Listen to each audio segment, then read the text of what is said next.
厅有部交易厅，它其实很特别，它是做有采光罩的设计。那其实在这边看书报是非常的轻松。然后再请公公来。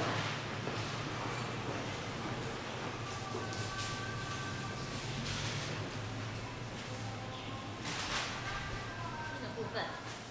客厅这里是面向于真善美的方向。那其实这个楼层10楼是非常的高的，采光也非常的好。那这边本身屋主本来的装潢其实也是蛮时尚的，而且很美式的风格。然后这边是玄关的部分，它比较特别，跟您介绍一下。它这边玄关的部分，因为它有做一个可动式的玄关。可动式的玄关，那它这边可以等于说，如果有亲朋好友来的时候，可以整个把它拉开摊平，然后把餐桌移开，那整个是一个开放式的一个招待的地方。我们介绍一下它的纽约窗外的窗景，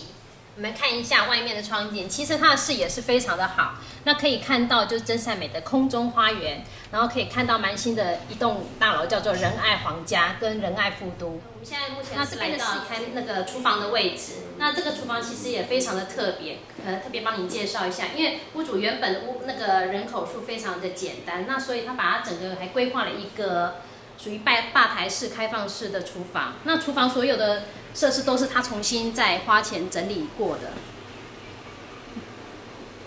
然后有吧台，然后还有一个烤箱，美式的烤箱，然后一般该有的橱柜都有。其实这个橱柜对女生来讲是非常的实用的。对，这个都是不是建商付的，而是屋主这边本身之前就是因个人使用的方式而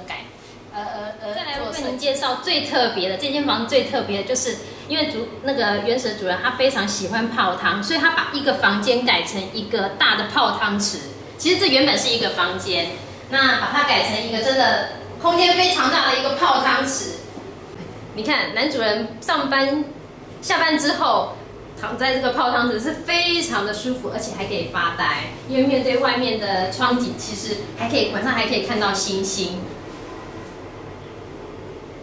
这间房子全幢是47.79平，那带一个坡道平面车位，那车位是在 B2 38号，其实是一个很独立的一个车位。那房子本身扣除车位的话，房子还有37.71平。那室内的使用面积大约有27平左右，因为它还有一个属于机房的位置，那是属于在公设部分，可是事实上是我们在室内可以使用到的，是那个玄关一直到餐厅这边的位置，这边是多的，大概有2平多，所以事实上以小家庭来讲，3房2厅2卫的那个室内空间其实非常的实用，而且本身它的装潢其实都非常的新，那事实上只要做到一个就是重新擦油漆的部分就非常的实用。